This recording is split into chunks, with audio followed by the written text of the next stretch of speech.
यह जो निकाले आज हम बीजेपी ऑफिस के सामने 6 शेड्यूल के मांग के पूरा यूथ पूरा लद्दाख इकट्ठे हो चुका है। मगर क्या हुआ आपको क्या हुआ? वो लोग पुलिस वाला और बीजेपी वालों ने हमको पत्थर मारा। देखो जी अभी क्या हालत हो गया।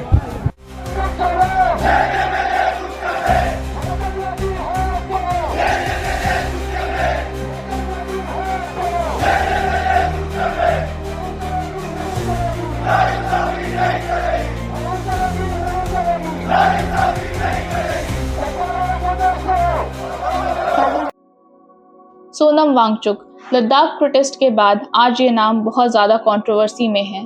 उन पर आरोप है कि वो एक चाइनीज़ एजेंट हैं। उन्होंने लद्दाख प्रोटेस्ट में लोगों को भड़काया। उनकी NGO Himalayan institute of alternatives Ladakh HIAL पर सरकार द्वारा इल्लीगल फॉरेन फंडिंग्स और फाइनेंशियल इरेगुलरिटीज़ के आरोप लगाए गए और उनके एनजीओ का foreign contribution regulation act FCRA licence भी कैंसिल कर दिया गया। उन पर यह भी आरोप है कि उनके स्टेटमेंट्स एंटी नेशनल हैं और इसी वजह से उन्हें NSA यानी नेशनल सिक्योरिटी एक्ट के तहत अरेस्ट किया गया।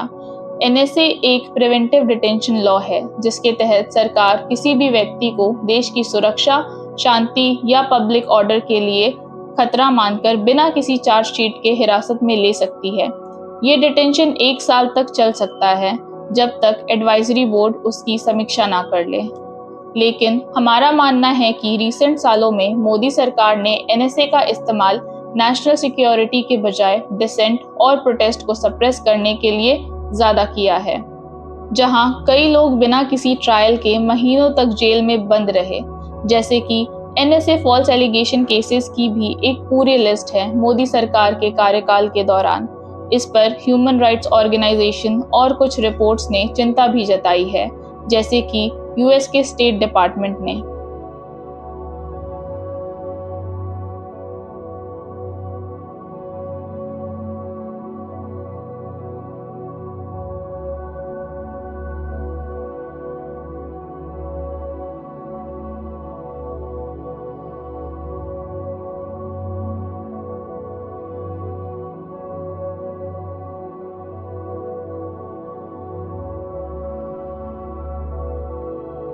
Journalist Kishore Chandra Wangkhem has been released from the Imphal Central Jail after the Manipur High Court ordered his release. Remember, he had been jailed under the stringent NSA for a post on Facebook criticizing cow urine as a COVID cure. 7 months after he was put behind bars accusing him of promoting enmity between religions and then calling him a threat to national security, Dr. Kafil Khan is set to come out of the jail.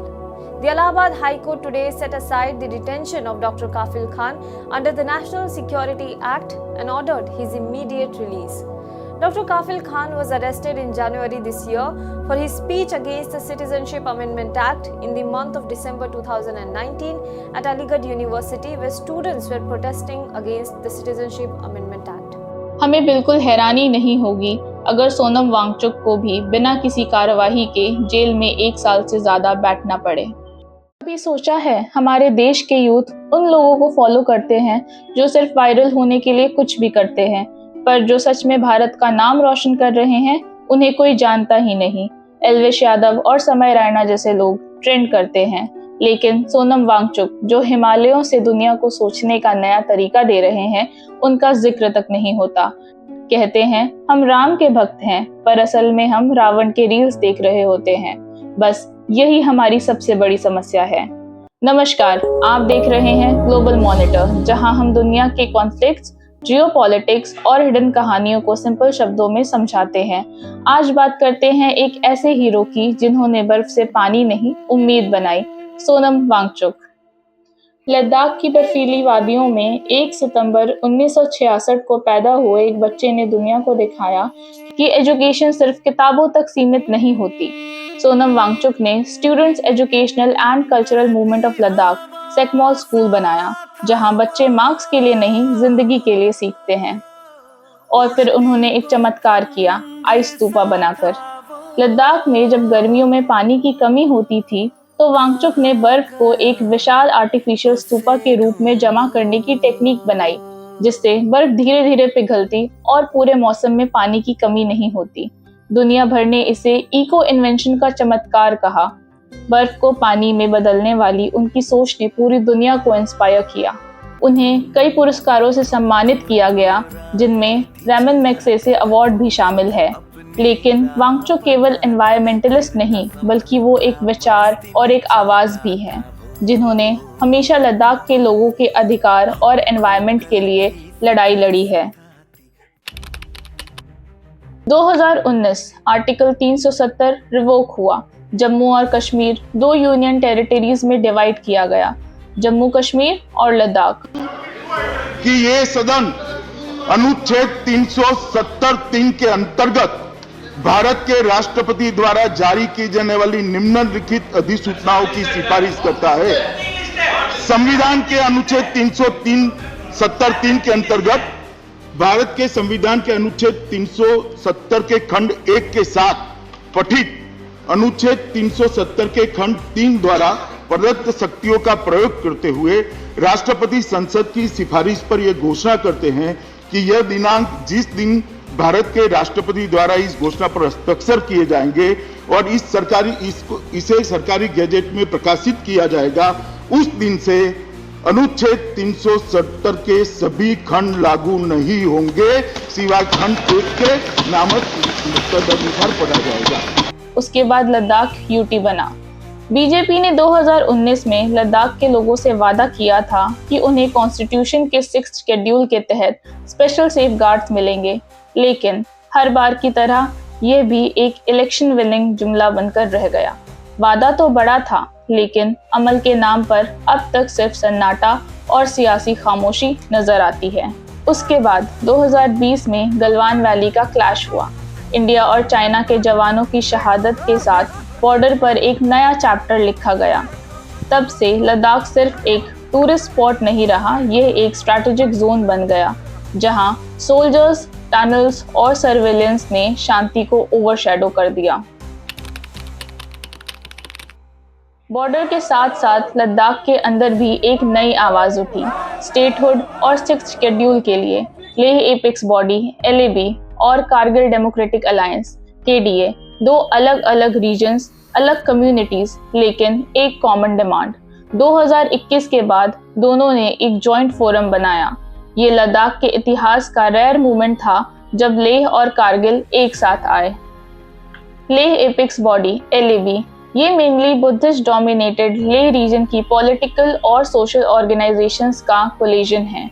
इनका focus है statehood, 6th schedule safeguards, land and job protection और environment के लिए special laws.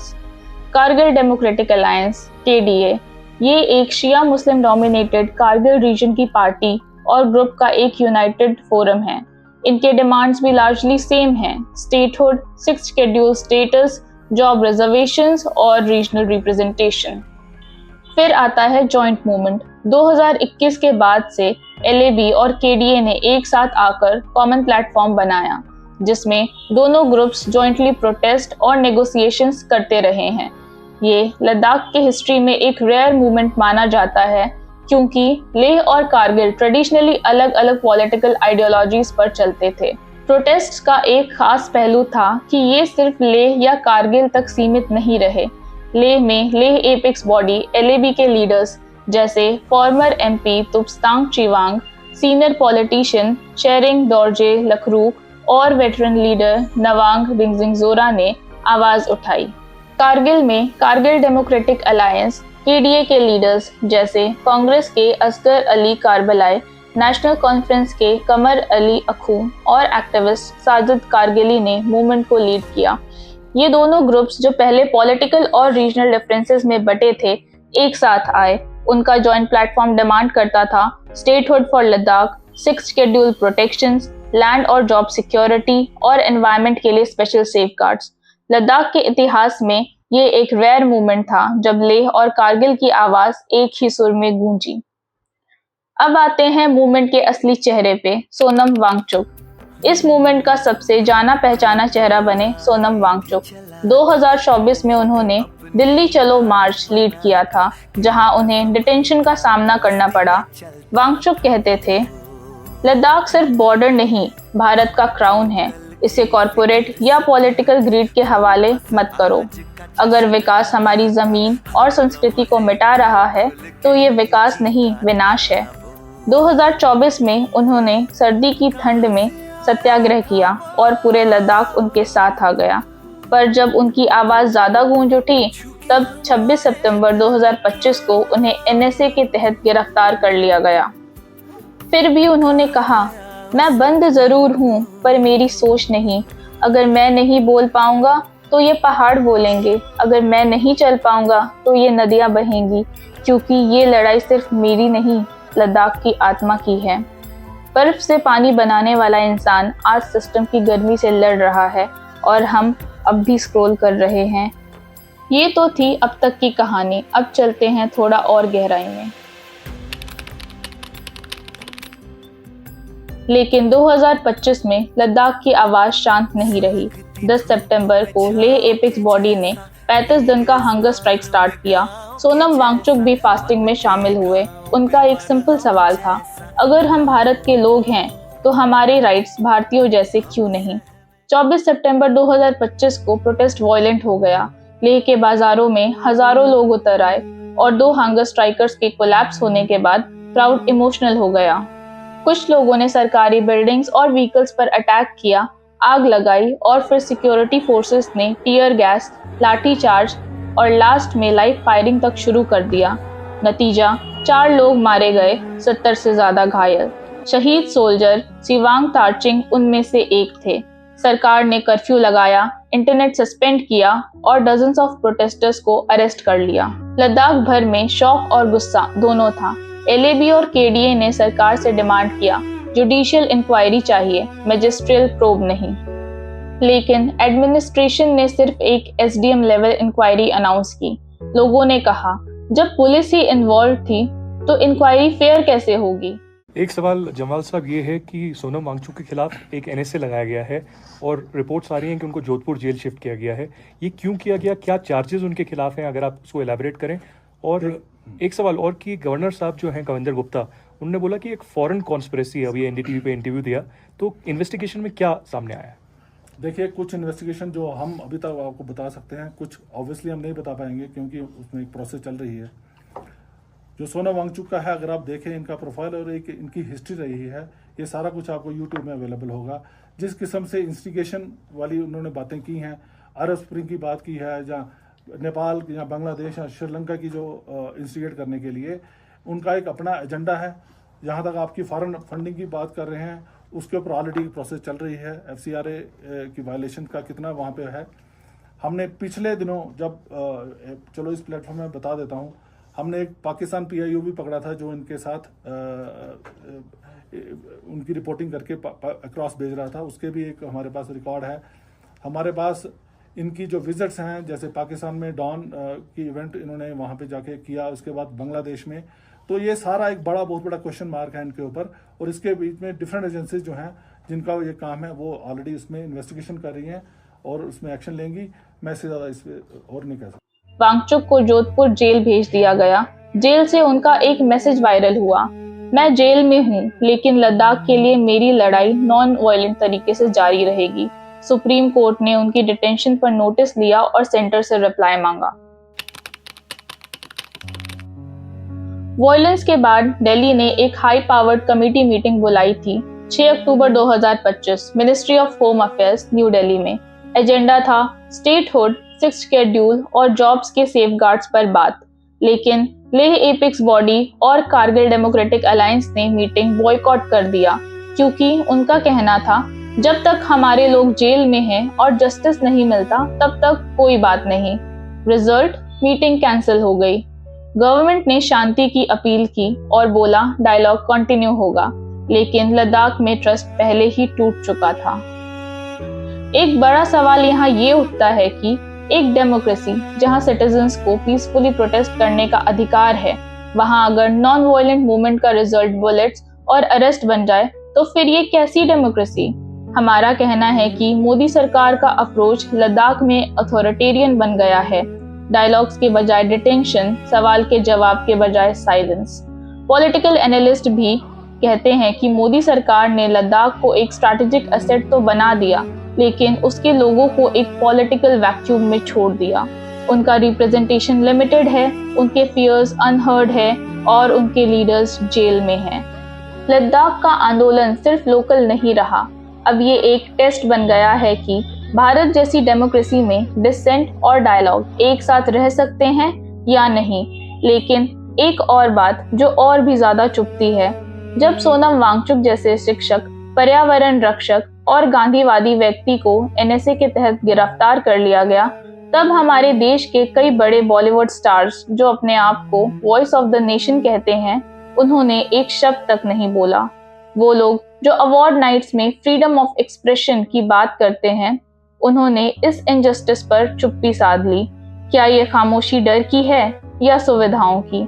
क्योंकि जब देश के सच्चे हीरोज जेल में हों और देश के आइकन्स चुप, तो समझ लीजिए ग्लैमर ने इंसाफ से अपनी नजरें हटा ली हैं। लद्दाख की कहानी अब सिर्फ एक रीजन की कहानी नहीं रही, ये भारत के कॉन्सेंसस की कहानी बन चुकी है। एक तरफ सरकार का कहना है कि ये देश की सुरक्षा का मामला है और दूसरी तरफ लद्दाख के लोग कह रहे हैं हम सिर्फ अपने अधिकार मांग रहे हैं, देश के खिलाफ नहीं जा रहे। जहां सरकार एक एनवायरमेंटलिस्ट और एजुकेशन रिफॉर्मर को नेशनल थ्रेट के रूप में देखती है, वहां सवाल उठता है, क्या सच में देश की सुरक्षा उस समाज और इंसानियत से अलग हो गई है जिसका सपना हमने आज़ादी के समय देखा था? सोनम वांगचुक ने हमेशा एक नॉन वायलेंट, कॉन्स्टिट्यूशनल और इकोलॉजिकल मूवमेंट चलाया। उन्होंने कभी भी पत्थर नहीं उठाया, उन्होंने सिर्फ सवाल उठाए। और जब देश में सवाल उठाना जुर्म बन जाए तो समझ लीजिए कि हम अपने सबसे खतरनाक दौर से गुजर रहे हैं। आज लद्दाख के पहाड़ों में बर्फ जरूर जम रही है, लेकिन उनके अंदर गुस्सा, दर्द और असंतोषी उबल रही है। ये सिर्फ लद्दाख का नहीं, पूरे भारत का इम्तिहान है। क्या हम अपने हीरोज को पहचानेंगे जब उन्हें खामोश कर दिया जाता है? क्या हम उन लोगों के साथ खड़े होंगे जो अपनी मिट्टी, अपनी संस्कृति और अपने देश के लिए लड़ रहे हैं बिना हिंसा के? और इसीलिए ग्लोबल मॉनिटर की टीम सोनम वांगचुक के साथ खड़ी है। हम उनके आइडियाज, विजन और नॉन वायलेंट संघर्ष का समर्थन करते हैं, क्योंकि हम मानते हैं देश प्रेम का मतलब सिर्फ झंडा फहराना नहीं होता, बल्कि उन लोगों के साथ खड़े रहना होता है जो सच के लिए खड़े हैं। आज लद्दाख की बर्फ में एक आवाज़ डूबी हुई है, लेकिन उस आवाज़ की गूंज पूरे देश विदेश में सुनाई दे रही है, और जब तक वो गूंज है तब तक ये लड़ाई जारी है। आप देख रहे थे द ग्लोबल मॉनिटर, जहां हम सिर्फ खबरें नहीं, उनके पीछे छुपी सच्चाई समझाने की कोशिश करते हैं। तब तक के लिए नमस्कार, जय हिंद।